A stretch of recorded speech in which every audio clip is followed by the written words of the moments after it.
muddo 7 casho ah ee magaaladu ay ku jirtay fatahaaddan 30,000 oo guri iyo 100,000 oo qoys ay ka soo barakaceen oo qaarkood aan ku aragnay hadda meeshii aan tagnay aan ku booqonnay ceel jaalle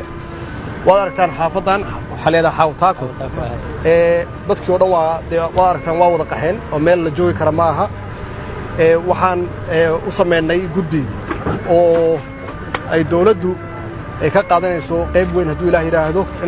inaan soo gaarno shacabkeenna Soomaaliyeed oo halkaan ku waxyeeloobay oo aan la qaybsanno dhibka iyo xanuunka ay ku jiraan insha Allah wax alla wixii karaan aan hayno oo awooda waa soo duldhigeynaa beesha caalamka waxaan ka codsanaynaa iyaguna inay qayb weyn ka qaataan dadka Soomaaliyeed shacabka Soomaaliyeed meel kasta ay degan yihiin hadday dibad iyo gudaha joogaanba waxaan ka codsanaynaa inay qayb weyn ka qaataan hawshan ay taakuleenta waalahooda ee ku dhibaatoobay fatahaaddan ay qayb weyn ka soo qaataan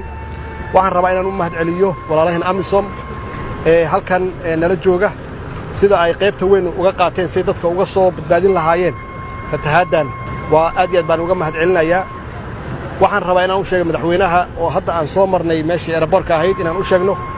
inaan gacan ka geysan doonno si cid walba oo doonaysa inay gargaar u soo fidiso airportkan loo isticmaalo hadda airportku waa xiran yahay oo waxa looga keenaa gargaar dhanka